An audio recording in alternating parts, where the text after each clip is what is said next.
Capítulo 4. Alienando-se com o diabo. P. Diga-me primeiro qual o seu truque mais inteligente, aquele que você usa para capturar o maior número possível de pessoas. R. Se você me forçar a revelar esse segredo, isso significará a perda de milhões de humanos que hoje habitam o planeta Terra e ainda milhões que estão por nascer. Eu lhe imploro que me permita passar por esta questão sem respondê-la. P. Então, Sua Majestade, o diabo, está com medo de uma simples e humilde criatura humana. Isso está certo mesmo? R. Certo. Para mim, não está. Mas é verdade. Você não tem necessidade de roubar a minha ferramenta de trabalho mais importante. Por milhões de anos dominei as criaturas humanas através do medo e da ignorância. Aí você vem e pensa em destruir as minhas armas fazendo com que eu conte como as uso contra as pessoas. Você não se deu conta de que, se me forçar a revelar meus segredos, perderei a minha vantagem e meu poder sobre as mentes que porventura lerem esta confissão. Você não tem compaixão? Onde está o seu senso de humor? Você não sabe brincar? P. Pare de enrolar e comece a confessar. Quem você pensa que é para pedir compaixão se ambos sabemos que, se você pudesse, me destruiria? Quem é você para falar em senso de humor e habilidade em jogar e brincar? Logo você, que pune pessoas inocentes, utilizando-se dos seus medos e ignorâncias. O meu verdadeiro negócio aqui, se é que se pode chamar assim, é ajudar a abrir as portas das prisões autoimpostas, na qual homens e mulheres estão confinados pelos medos que você vem plantando em suas mentes. R. A arma mais poderosa que possuo sobre os seres humanos consiste em dois princípios secretos de controle mental. Primeiramente, falarei sobre o princípio do hábito, através do qual eu silenciosamente entro nos recônditos das mentes das pessoas. Operando através desse princípio, gostaria de poder evitar o uso desta palavra, o hábito de alienar. Quando uma pessoa começa a alienar-se em qualquer assunto, ela se dirige diretamente para as portas do que vocês, seres humanos, chamam de inferno. P. Descreva todos os modos com que você induz as pessoas a se alienarem. Defina a palavra alienação e conte-nos exatamente o que ela significa. R. A melhor definição que posso dar para a palavra alienação é afirmando que todas as pessoas que pensam por si mesmas nunca se alienam, enquanto aquelas que não pensam, ou pensam o mínimo possível, são as chamadas alienadas. Um alienado é aquele que se deixa ser influenciado e controlado por circunstâncias externas à sua mente. Ele prefere deixar que eu ocupe a sua mente e use o seu intelecto do que ter o trabalho de pensar por si mesmo. O alienado é aquele que aceita qualquer coisa que a vida lhe oferece sem julgar ou lutar por aquilo que quer, porque na verdade ele não sabe o que quer da vida e gasta boa parte de seu tempo tentando justamente descobrir isso. Um alienado emite muitas opiniões, mas elas não são suas. A maior parte delas provém de mim. O alienado é aquele que é muito preguiçoso para usar o seu próprio cérebro.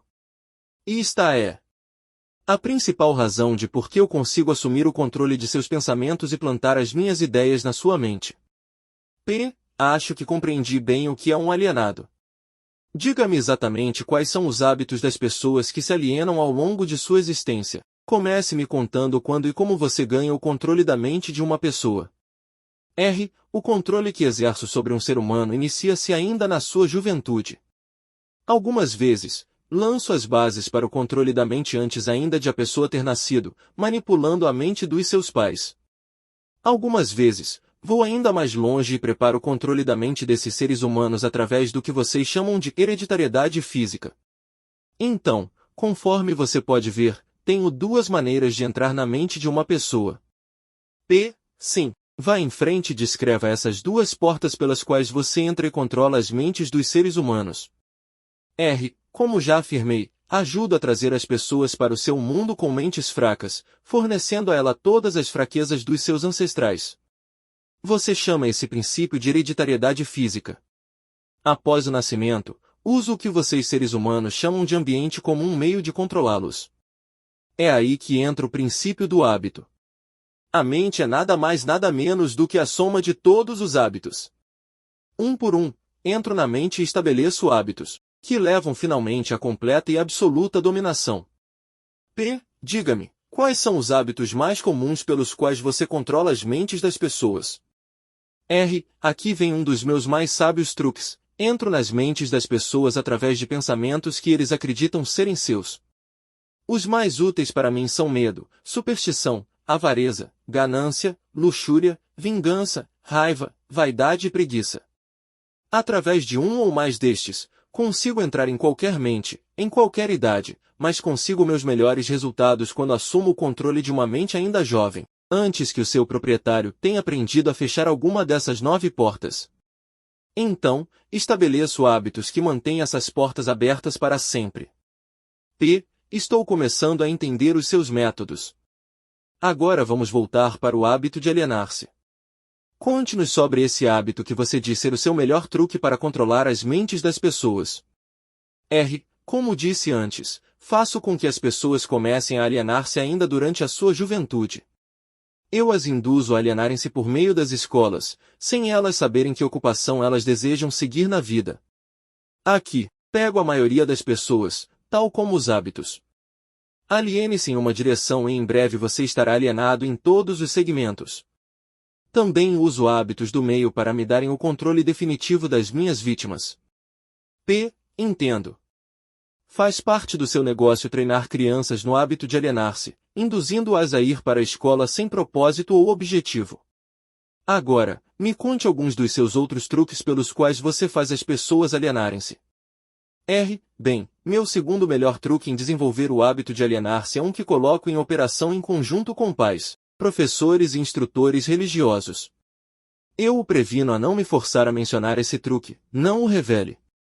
Se você o fizer, você será odiado pelos cotrabalhadores que me ajudam a usá-lo. Se você publicar essa confissão em forma de um livro, o seu livro será barrado das escolas.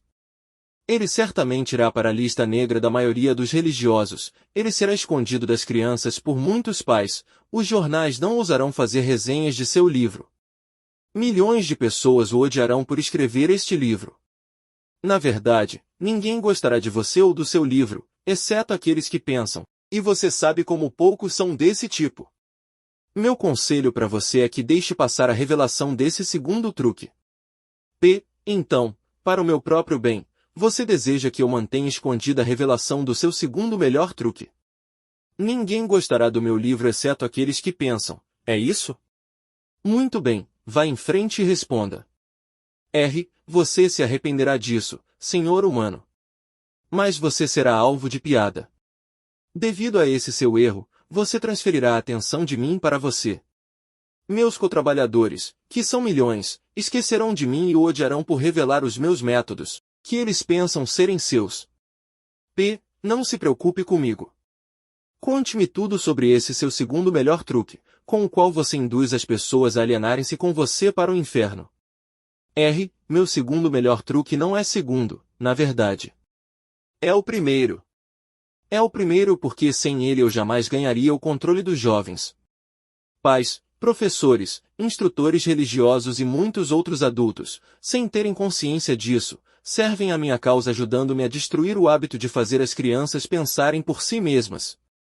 Eles fazem o seu trabalho de várias formas, nunca suspeitando do que eles estão fazendo na mente das crianças ou a real causa dos erros dos pequenos.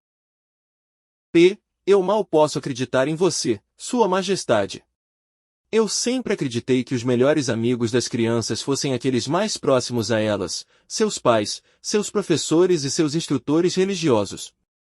Aonde as crianças iriam sem esses guias de que elas dependem tanto e que são responsáveis por elas? É aí que entra a minha sabedoria. Esta é a explicação exata de como controlo 98% das pessoas do mundo. Assuma o controle das pessoas durante sua juventude, antes que eles possuam o controle de suas próprias mentes, usando aqueles que são responsáveis por elas. Preciso especialmente da ajuda daqueles que ministram instruções religiosas às crianças, porque é aqui que eu acabo com o pensamento independente e começo o hábito da alienação, confundindo as mentes das pessoas com ideias que não são provadas e que têm a ver com um mundo de que elas não conhecem nada. É também aqui que eu planto nas mentes das crianças o maior de todos os medos, o medo do inferno. Entendo que é muito fácil para você assustar as crianças com ameaças do inferno. Mas como você consegue fazer com que elas continuem a temer você e o seu inferno após elas tornarem-se adultas e pensarem por si mesmas? As crianças crescem, mas nem sempre aprendem a pensar por si mesmas. Uma vez que eu consiga capturar a mente de uma criança através do medo, enfraqueço a habilidade dessa criança de pensar racionalmente e também de pensar por si mesma. E essa fraqueza ela carrega durante toda a sua vida. Contaminar a mente de uma criança antes que ela tenha total controle sobre si mesma não seria tomar para si uma vantagem desleal. Os fins justificam os meios. Sendo assim, é justo. Não tenho essas limitações idiotas de certo e errado. O que me importa é o poder. Uso toda e qualquer fraqueza humana que conheço para ganhar e manter o controle da mente. Entendo a sua natureza diabólica e agora vamos voltar e discutir mais sobre os métodos que você utiliza para induzir as pessoas a alienarem-se, transformando suas vidas em um inferno na Terra. Pela sua confissão, entendi que você toma as mentes das crianças enquanto elas são muito jovens e vulneráveis. Agora, me conte como você usa pais, professores e líderes religiosos para provocar alienação nas pessoas. Um dos meus truques favoritos é coordenar os esforços de pais e instrutores religiosos de forma que eles possam trabalhar em conjunto comigo para aniquilar o poder das crianças de pensarem por si mesmas. Uso muitos líderes religiosos para diminuir a coragem e a força dos pensamentos independentes das crianças. E como faço isso? Fazendo com que eles me temam. Mas uso os pais para ajudar os líderes religiosos nesta grande tarefa designada por mim. Como os pais ajudam os líderes religiosos a destruir o poder que as crianças possuem de pensarem por si mesmas? Nunca ouvi tal monstruosidade. Consigo isso através de um truque muito inteligente. Faço com que os pais ensinem as suas crianças a acreditarem neles e em todos os assuntos importantes com que eles lidam em suas vidas, tais como religião, política, casamento e outros mais. Dessa forma, como você pode ver, quando eu ganho o controle da mente de uma pessoa, consigo facilmente perpetuar o controle fazendo com que essa pessoa me ajude a ganhar a mente de seus filhos. De que outras formas você usa os pais para transformarem os seus filhos em alienados? Faço com que as crianças se tornem alienadas simplesmente fazendo-as seguirem o exemplo de seus pais, dos quais a maioria eu já tenho o controle e os tenho como ajudantes eternos da minha causa. Em algumas partes do mundo, ganho a mente das crianças e subjugo a sua força de vontade exatamente da mesma maneira que os homens conseguem domesticar animais de pouca inteligência. Não faz nenhuma diferença para mim de que forma a vontade de uma criança é subjugada, contanto que ela tenha algum tipo de medo. Entrarei nessa mente através do medo e limitarei o seu poder de pensar independentemente. Me parece que você faz qualquer coisa para que as pessoas não pensem. Sim. Pensamento disciplinado e organizado significa morte para mim. Não consigo existir nas mentes daqueles que pensam de forma apurada. Não importa o que as pessoas pensem, desde que elas pensem com foco no medo, no desencorajamento, no desespero e na destruição. Quando elas começam a pensar de forma construtiva em termos de fé, coragem, esperança e com propósitos definidos, elas imediatamente se tornam aliadas da minha oposição e, consequentemente, eu as perco. Estou começando a entender como você ganha o controle das mentes das crianças através da ajuda de seus pais e instrutores religiosos, mas não vejo como professores podem ajudá-lo nesse trabalho tão tenebroso. Os professores me ajudam a ganhar o controle das mentes das crianças não tanto pelo que ensinam a elas, mas muito mais pelo que eles não ensinam. Todo o sistema de escolas é administrado de forma, estrategicamente, ensinar às crianças quase tudo, exceto como usarem as suas mentes a pensarem de forma independente. Vivo sempre com medo de que algum dia alguma pessoa corajosa reverterá esse sistema de ensino e decretará a morte da minha causa, permitindo que os estudantes se tornem instrutores e usando aqueles que hoje servem como professores somente como guias para ajudarem as crianças a estabelecerem modos e recursos para desenvolverem as suas próprias mentes, começando pelo seu próprio interior. Quando esse tempo chegar, os professores não mais pertencerão à minha equipe. Tinha a impressão de que o objetivo de todas as escolas era ajudar as crianças a pensarem. Esse pode ser o objetivo das escolas, mas o sistema, em muitas das escolas do mundo, não consegue atingir essa meta. As crianças da escola são ensinadas não a desenvolver e usar as suas próprias mentes, mas sim a adotar e usar os pensamentos de outros. Esse tipo de escola destrói a capacidade de pensamento independente, exceto em alguns casos raros, em que crianças definitivamente têm que contar somente com a sua força de vontade e assim conseguem manter o seu próprio modo de pensar. Pensamento apurado é o negócio da minha oposição, não o meu. P. Qual a relação, se há alguma, entre a sua oposição e os lares, as escolas e as igrejas? A sua resposta a essa questão deve ser interessante. R. É aqui que eu faço uso de alguns dos meus mais sábios truques. Faço com que tudo que é feito pelos pais, pelos professores e pelos instrutores religiosos pareça ter sido feito pela minha oposição. Isso tira o foco de mim enquanto manipulo as mentes dos jovens. Quando os instrutores religiosos tentam ensinar às crianças as virtudes da minha oposição, geralmente o fazem assustando-os com meu nome. Isso é tudo o que peço deles. Fomento a chama do medo de tal forma que o poder de pensar de forma apurada da criança fica comprometido. Nas escolas, os professores aprofundam a minha causa mantendo as crianças tão ocupadas decorando informações não essenciais em suas mentes que eles não têm a oportunidade de pensar ordenadamente ou de analisar corretamente as coisas que lhes são ensinadas.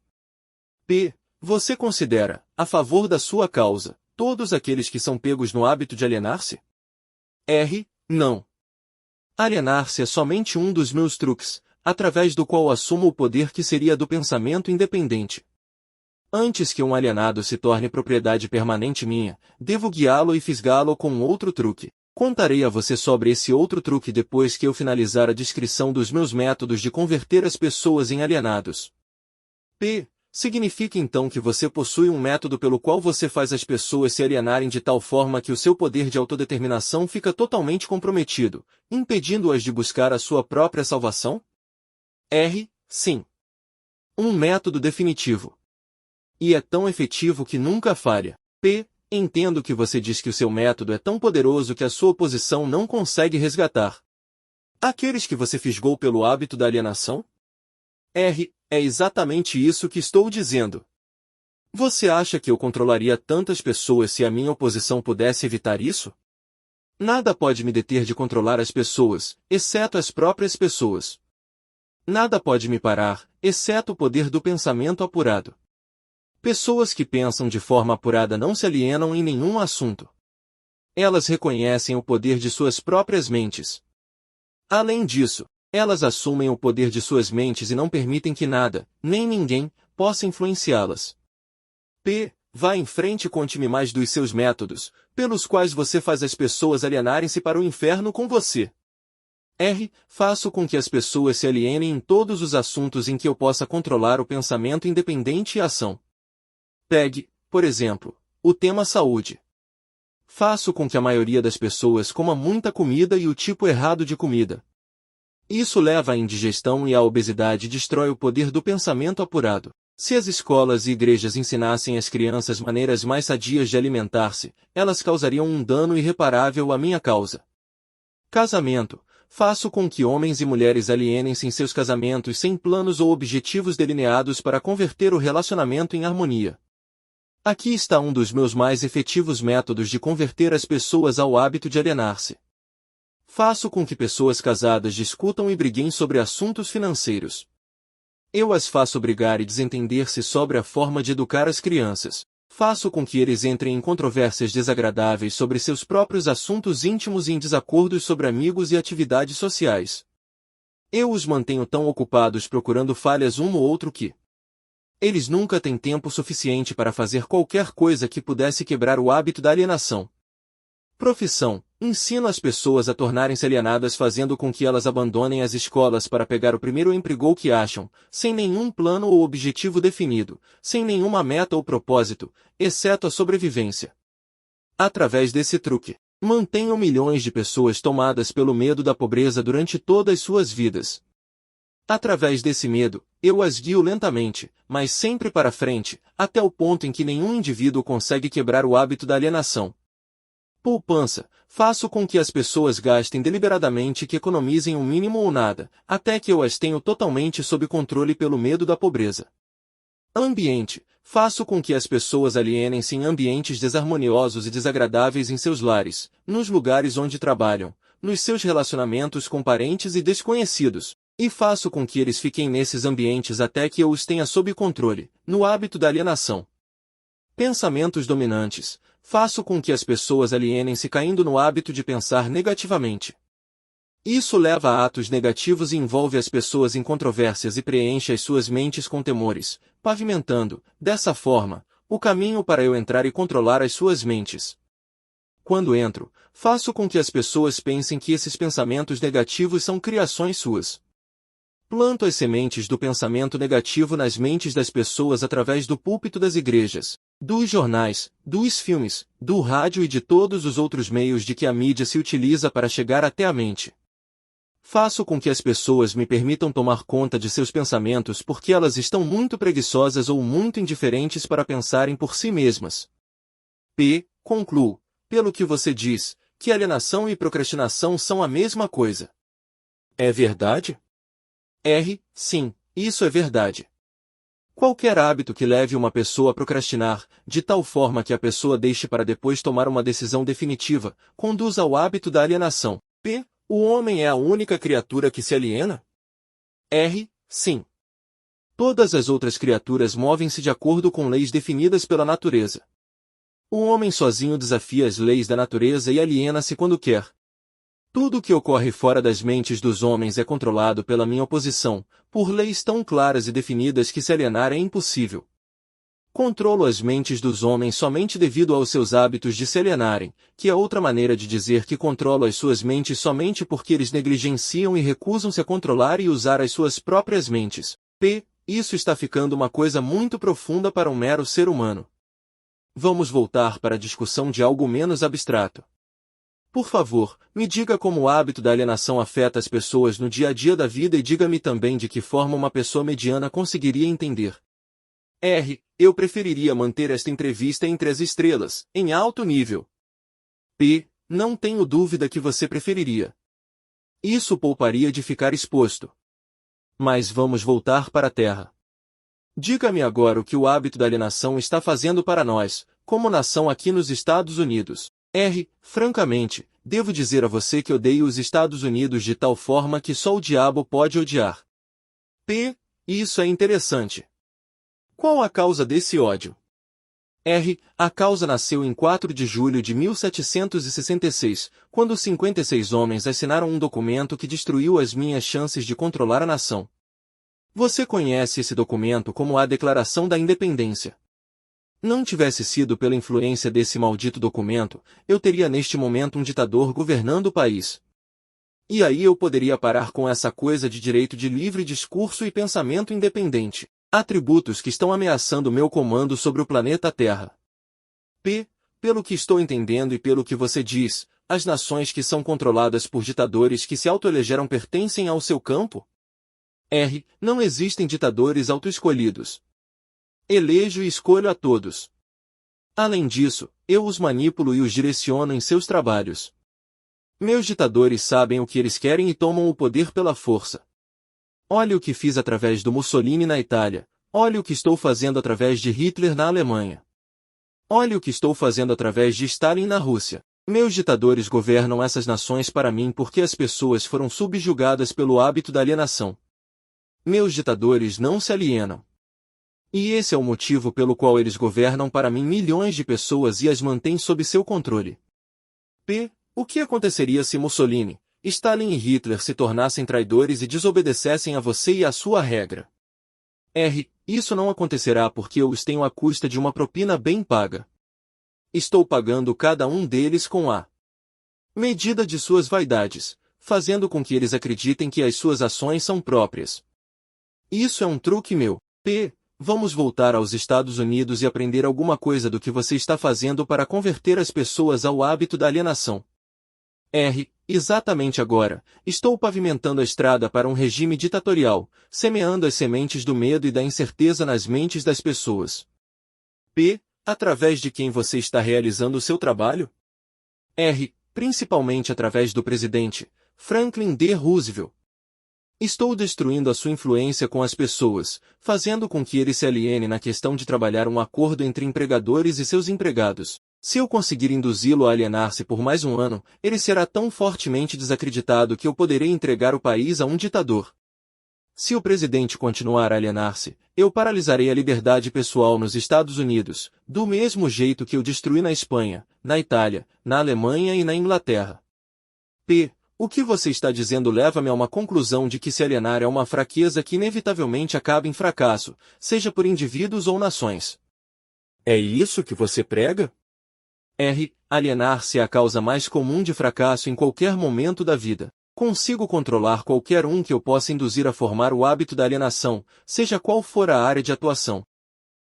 Audiobook realizado pelo canal Audiolivros Mágicos. As razões para isso são duas. Primeira, o alienado fica tão vulnerável que consigo moldá-lo com as minhas próprias mãos e dar a forma que eu escolher a ele. Isso tudo porque a alienação destrói o poder da iniciativa individual. Segunda, o alienado não consegue buscar ajuda da minha oposição, porque a oposição não é atraída por nada que seja leve e inútil. P. É por isso que poucas pessoas são ricas, enquanto que a maioria das pessoas é pobre. R. É essa exatamente a razão.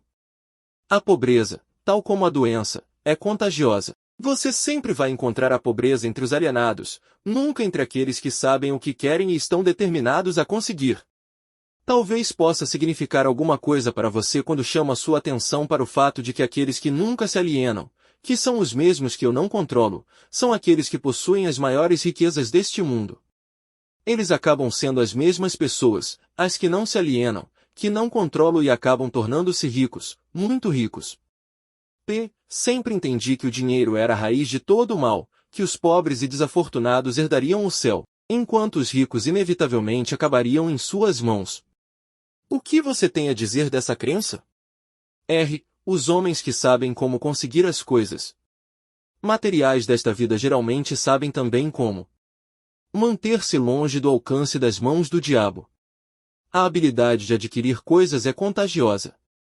Os alienados adquirem nada, exceto aquilo que ninguém quer. Se mais pessoas tivessem metas definidas e desejos ardentes por riquezas materiais e espirituais, eu teria menos vítimas. P. Presumo, pelo que você diz, que você não é parceiro dos principais líderes industriais. Evidentemente, eles não são seus amigos. R. Amigos meus? Eu lhe direi que tipo de amigos eles são. Eles ligaram todo o país com boas estradas, trazendo assim certa comunhão entre as pessoas da cidade e do campo. Converteram minérios em aço com os quais construíram os esqueletos de grandes arranha-céus. Proveram energia elétrica e extraíram dela milhares de usos. Tudo isso deu mais tempo para o homem pensar. Eles proveram também, através da fabricação do automóvel, o acesso das pessoas mais humildes e deram a todos a liberdade de viajar. Esses líderes também proveram cada casa com notícias ao vivo, mostrando acontecimentos de todas as partes do mundo através do rádio. Espalharam bibliotecas em todas as cidades e as preencheram com livros, possibilitando a todos o acesso, uma noção completa dos principais conhecimentos adquiridos até o momento. Eles deram aos cidadãos mais humildes o direito de expressar suas próprias opiniões sobre qualquer assunto, a qualquer hora, em qualquer lugar, sem medo de serem molestados. Também trabalharam para que cada cidadão pudesse ajudar a fazer as suas próprias leis, escolher os seus próprios impostos e pudesse administrar o seu próprio país através das eleições diretas. Essas foram algumas das coisas que os líderes industriais fizeram para dar a cada cidadão o privilégio de tornar-se um não alienado. Você acha que esses homens ajudaram na minha causa? P. Quem são alguns dos não alienados nos dias de hoje sobre os quais você não tem controle? R. Não tenho controle sobre nenhum não alienado, seja nos dias de hoje, seja no passado. Controlo os fracos, não aqueles que pensam por si mesmos. P. Vá em frente e descreve um típico alienado. Dê a sua descrição ponto a ponto, de forma que eu possa reconhecer um alienado quando estiver próximo de um. R. A primeira coisa que você notará em um alienado é a sua total falta de propósito sobre a vida. A sua falta de autoconfiança será evidente. Ele nunca conquistará nada através do pensamento e do esforço. Ele gasta tudo o que ganha e gasta ainda mais se consegue crédito. Ele ficará doente ou debilitado por alguma causa real ou imaginária, e clamará aos céus ao sofrer a menor dor física. Ele terá pouca ou nenhuma imaginação. Ele não terá entusiasmo nem iniciativa para começar qualquer coisa que não seja forçado a fazer e expressará claramente a sua fraqueza pegando o atalho de tudo o que puder. Ele terá um temperamento explosivo e total falta de controle sobre suas emoções. A sua personalidade será sem magnetismo e não atrairá nenhuma pessoa à sua volta. Ele terá muitas opiniões sobre muitas coisas, mas nenhum tipo de conhecimento apurado sobre nada. Ele normalmente diz saber tudo de tudo, mas não é bom em nada. Ele se negará a cooperar com aqueles que estão à sua volta, mesmo aqueles que possam depender de seu trabalho para comida e abrigo. Ele cometerá os mesmos erros, várias e várias vezes, nunca tirando proveito do fracasso. Ele terá uma mente limitada e intolerante em todos os aspectos, sempre pronto a crucificar todos aqueles que estiverem em desacordo com ele. Ele esperará tudo dos outros, mas estará disposto a dar pouco, ou nada, em troca. Ele começa várias coisas, mas não termina nada. Ele será taxativo na condenação do seu governo, mas ele nunca lhe dirá definitivamente como a gestão pode ser melhorada. Ele nunca tomará decisões sobre nada, se puder evitá-las, e, se for forçado a decidir, tem grande possibilidade de que ele reverta suas decisões na primeira oportunidade. Ele comerá muito e se exercitará muito pouco. Ele beberá bebida de álcool, se alguém pagar para ele. Ele apostará muito. Ele criticará outros que estiverem sendo bem-sucedidos em suas carreiras. Em poucas palavras, o alienado trabalhará duro para não pensar, enquanto outros trabalharão para ter uma boa vida. Ele contará uma mentira, antes de admitir sua ignorância. Em qualquer assunto, se ele trabalhar para outros, ele os criticará pelas suas costas e os elogiará na sua frente. P. Você acabou de me dar uma descrição gráfica do alienado. Por favor, me dê uma descrição do não alienado de forma que eu possa reconhecê-lo logo de cara. R. O primeiro sinal de um não alienado é este.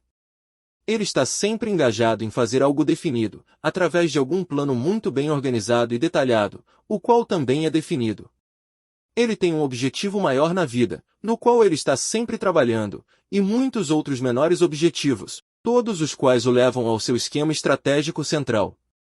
O tom da sua voz, a rapidez do seu passo, o brilho dos seus olhos, a rapidez de suas decisões claramente marcam-no.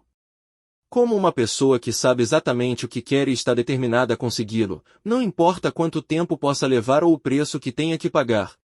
Se você fizer questionamentos a ele, ele lhe dará respostas diretas e nunca cairá em contradições nem evasões ou subterfúgios, seja qual for o assunto. Ele fará muitos favores a outros, mas quase não aceita favores em troca. Ele sempre será achado de frente para o campo de batalha, não importa se for jogando um jogo ou lutando uma guerra. Se ele não souber as respostas, ele dirá francamente que não sabe. Ele possui uma ótima memória. Ele nunca oferece um álibi para suas deficiências. Ele nunca culpa os outros por seus erros, mesmo que eles mereçam. Ele costumava ser conhecido como um guerreiro, mas em tempos modernos é chamado de Midas. Você o encontrará administrando o maior negócio da cidade, morando na melhor rua, dirigindo o melhor automóvel e fazendo sua presença ser sentida onde quer que ele esteja. Ele é uma inspiração para todos aqueles que entram em contato com sua mente. A característica mais marcante que distingue um não alienado é esta: ele possui uma mente totalmente sua e a usa para alcançar todos os seus objetivos. P. Por acaso o não alienado nasce com algum tipo de vantagem mental, física ou espiritual, que não seja disponível para o alienado? Não. A maior diferença entre o alienado e o não alienado é algo igualmente disponível para ambos. É simplesmente a prerrogativa certa de cada um usar a sua própria mente e pensar por si mesmo. P. Que tipo de mensagem curta você mandaria para um típico alienado se você por algum acaso desejar curá-lo desse hábito diabólico? R. Eu o aconselharia a acordar e dar. P. Dar o quê? R. Alguma forma de serviço útil para o máximo possível de pessoas. P. Então o não alienado supostamente deve dar? R. Sim. Isso é o que é esperado dele e ele deve dar antes de receber. P. Algumas pessoas duvidam da sua existência. R. Eu não me preocuparia com isso se fosse você. Aqueles que estão prontos para serem convertidos do hábito de alienar-se reconhecerão a autenticidade desta entrevista pela qualidade dos conselhos que estou dando. Os outros eu não perderia tempo em tentar convertê-los. P. Por que você não tenta me dissuadir e fazer com que eu pare a publicação desta confissão que eu estou arrancando de você? R. Porque esta seria a maneira mais certa para garantir a sua publicação. Tenho um plano melhor do que tentar suprimir a publicação desta confissão. Apressarei você para ir em frente, então sentarei e assistirei você sofrer quando alguns dos meus alienados de fé começarem a tornar a sua vida difícil. Eu não precisarei negar a sua história. Os meus seguidores farão isso por mim. Aguarde e verá.